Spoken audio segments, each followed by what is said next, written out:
All right, guys, we're going to talk about the new T-tap system and T-tap jumper on all the new 2026 and beyond Viper track. So we have two track sections here. This happens to be a 4x8 Jekyll. We have a T-tap and we have a T-tap jumper. Okay, you'll notice they are different, at least on the bottom side. But what you want to do, and what the mistake that has been happening so far is guys are railing their tracks and then they go to put the T-taps in and they're saying that the holes are too small, okay? And that's not actually how it's intended to happen. The holes would have to be pretty massive in order to get these through there. So we have these test pieces here. I have holes drilled underneath for the T-taps to drop through. We have this part railed, and so I want to show you the correct process for installing your T-tap. So on a 4x8 like this, they come with one set of T-taps. We put them on the front straightaway. You can put them anywhere you want. But what you want to do is you want to, with your track apart like this, you want to set this in here and slide it over and basically set it just like that, okay? Now, you're gonna do that, you're gonna repeat that however many times you have lanes. So on a 4-lane, you'll do that 8 times, 3 lanes, 6 times. Now you're gonna slide your other track section in, and you are going to then push that the rest of the way down in there. Make sure that it is below the surface, like so, and that's it. And then you're just gonna repeat that. Once those are in though, you cannot drop that back down in there. And so that now is running through the table. It has a 3mm bullet, female bullet soldered to it.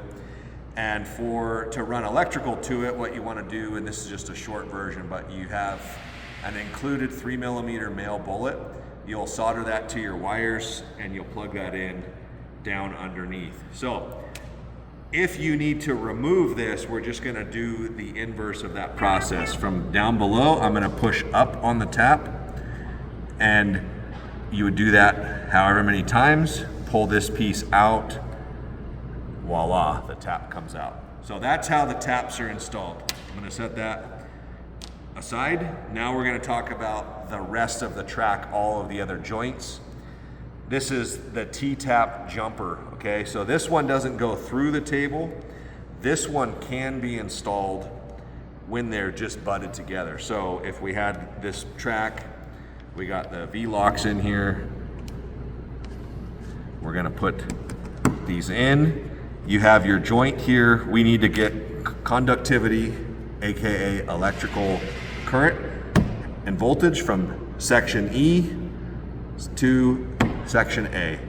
We do that with this little unit right here. So this thing, again, you put one side in, push the other side down, drop it down in there, okay? Now that is installed. Now, if they fall in there, which they shouldn't, they should slip in there like that. If you want them to fit tighter, you can put a little bend in those.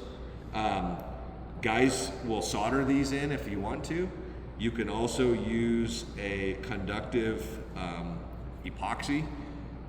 You can put a little bit of that on there, but that's how you install those. To get those ones out, it's a little bit more difficult. You do have to remove the V-locks, which they have holes in them, and it's a lot easier if you have a screw to put into the hole, but I'm doing it the hard way. We're going to pull this one up a little bit here. And once you can get that piece and lift it up, you can see that has now tilted up. You can remove it and do whatever you need to do. For the most part though, when these are installed, you probably never have to take them back out. But if you do have a track where you need to remove those to break the track apart, then that would be the process there. So hopefully you guys enjoyed that. If you have questions, as always, send them to support@viperscalleracing.com and we'll get them answered. And if it's something that justifies making another video for, we'll do that for you too. So hopefully you guys enjoyed it. Thanks for the support. We'll see you on the next one.